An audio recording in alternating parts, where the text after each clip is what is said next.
Баршаңызға қайырлы күн. Сіздермен бірге мен Боташка.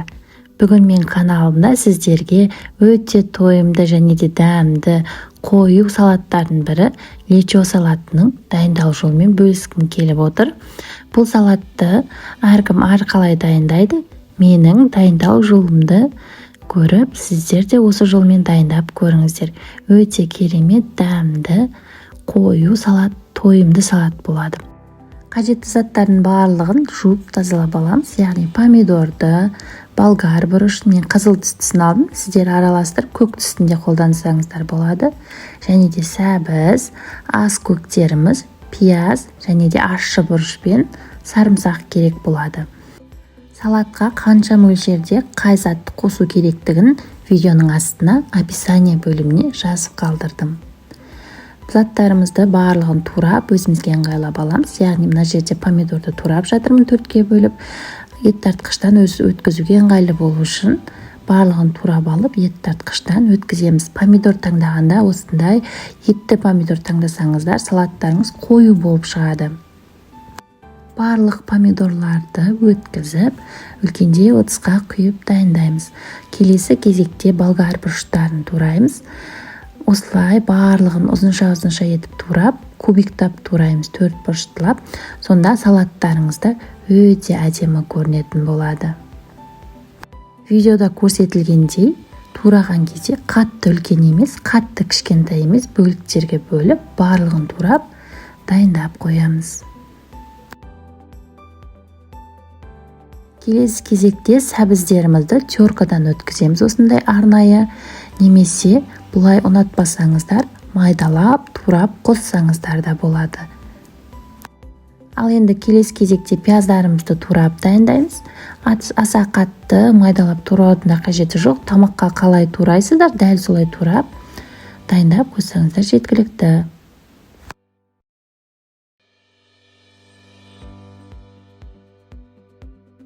Ас көктерімізді де таза жуылу үшін тұзды суға салып, жақсылап жуып алып, содан соң тураймыз.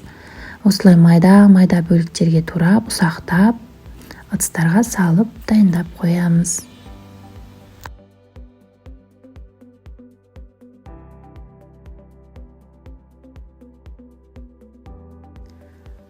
Ал енді кезекте осылай сарымсақтарда, мен сарымсақтарды осылай 2-ге 3-ке бөліп, көзге көрінетіндей етіп, тураған ұнатам. Себебі салатта әдемі болып көрініп, салатқа түс беріп тұрады.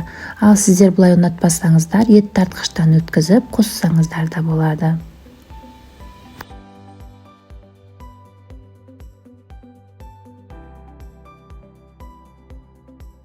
Және де ащы бұрыштарымызды турап дайындап қоямыз. Мен бұл жерде 3 дана ащы бұрышты қолдандым. Татымына қарай байқап қосыңыздар, салаттарыңыз ащы болып кетуі мүмкін. Сондықтан байқап қосасыздар. Егер ұнатпасаңыздар, қоспасаңыздар да болады. Салатқа керекті заттарымыздың барлығын дайындап қойдық. Енді салатты дайындауды, қуыруды бастаймыз. Қызып тұрған қазанымызға майымызды құйып, ең алдымен пиязымызды қуырамыз. Пиязды аса қатты көп қуырудың қажеті жоқ. 2-3 минут қуырсаңыздар жеткілікті.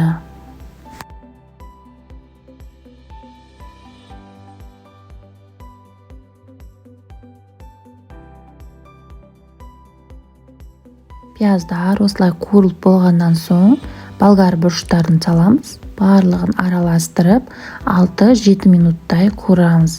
Сол кезде біздің болгар бұрыштары 2 есе кішірейеді. Сол кезге дейін қуыратын боламыз.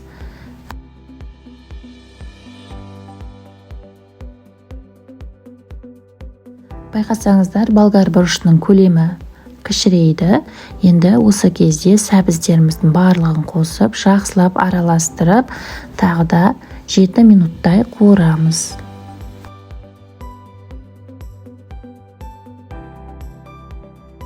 Отымыз қатты отта тұру керек. Қатты отта жақсылап 7 минуттай қуырдық. Көлемі тағы да 2 есе кішірейді. Осы кезде ащы бұрышты және де сарымсақты салып, бір араластырып жақсылап, содан соң ет тартқыштан өткен помидорларымызды құятын боламыз.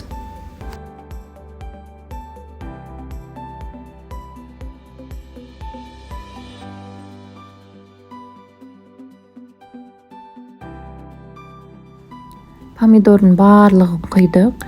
Енді салатымызды барлық шетін жақсылап араластырып, қозғап, бір қалыпқа келтіреміз.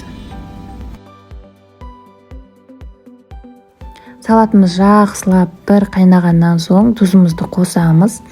Мен 2 уыстай тұз қостым. Сіздер татымына қарай қосасыздар. Және де қантымызды қосып, жақсылап араластырып, салатымызды 20 минуттай қайнатуға қоямыз.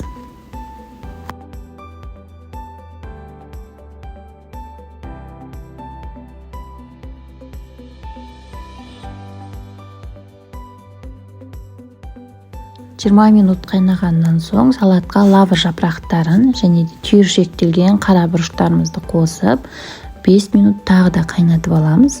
5 минуттан соң біздің ас көктерімізді қосып, барлығын араласқанын қадағалап, тағы да 5 минут, 7 минут қайнатып, банкілерге құя бастаймыз.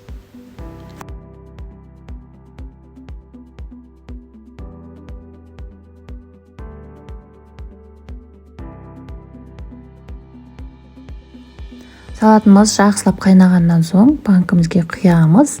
Осы банкіге құйған кезде салаттарыңыз отта тұра беру қажет. Баяу отта.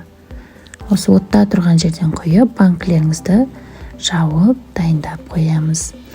Міне біздің банкілеріміздің барлығы дайын. Өте керемет, ерекше дәмді болып шықты. Қою салат, өте тойымды салат. Қыста жесеңіздер, тәбет ашатын өте керемет салаттардың бірі. Міндетті түрде жасап көріңіздер. Видео ұнаса, каналға тіркеліп, лайк басуды ұмытпаңыздар. Ас болсын. Менімен болғандарыңызға рахмет.